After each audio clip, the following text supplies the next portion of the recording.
అంటే ఒక రేప్ చేసే విలన్ క్యారెక్టర్ చూపించాల్సి వస్తే మీకు బ్రాహ్మణ్ కావాల్సి వచ్చిందా ఏంటనేది? ఇది యాక్చువల్గా ఇక్కడ ఉండండి, నేను మాట్లాడుతున్నాను. కాశీ లాంటి పవిత్రమైన పుణ్యక్షేత్రంలో మీకు ఫైట్ సీక్వెన్స్, రేప్ సీక్వెన్స్ తీయడానికి ఒక కబేలా కావాల్సి వచ్చిందా? కాశీ లాంటి ఒక పుణ్యక్షేత్రంలో ఒక పంతులు ఒక ముస్లిము కలిపి రేపు సీన్కి అసిస్ట్ చేసినట్టు తీయాల్సి వచ్చిందా?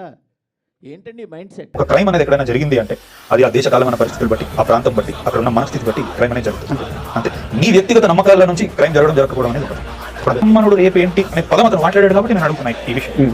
ఎవరైనా సరే రాజైనా పేదైనా మానసిక స్థితి బట్టి నేరం అనేది చేస్తాం. ఇది కూడా నేను చెప్పాలి. నువ్వు ఒక విలేకరివి, సమాజ స్థితిగతులు ఏంటి, అవగాహన పరిస్థితులు నీకుండా రచయితగా దర్శకుడిగా నేనే పెన్ను పట్టుకున్నప్పుడు ఇంత బాధ్యతాయుతంగా తెలుసుకొని ప్రవర్తిస్తున్నాను. వందల మంది, లక్షల మంది, కోట్ల మంది చూసే ముందు ఒక ప్రశ్నలు ఎవరైతే ముందు ఏం తెలుసు, ఎంత తెలుసు అని నువ్వు సమీక్షించుకుని అడగవు ఆ ప్రశ్న.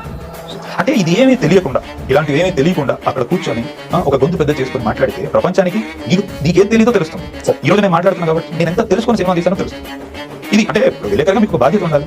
మాట్లాడేటప్పుడు మీరు ప్రజలకి మాకు ఒక వారధి. మీరు అడిగిన ప్రశ్న వల్ల మేము ఆలోచించగలగాలి, అంతే తప్ప మీ తెలియని బయట పెట్టుకోకూడదు.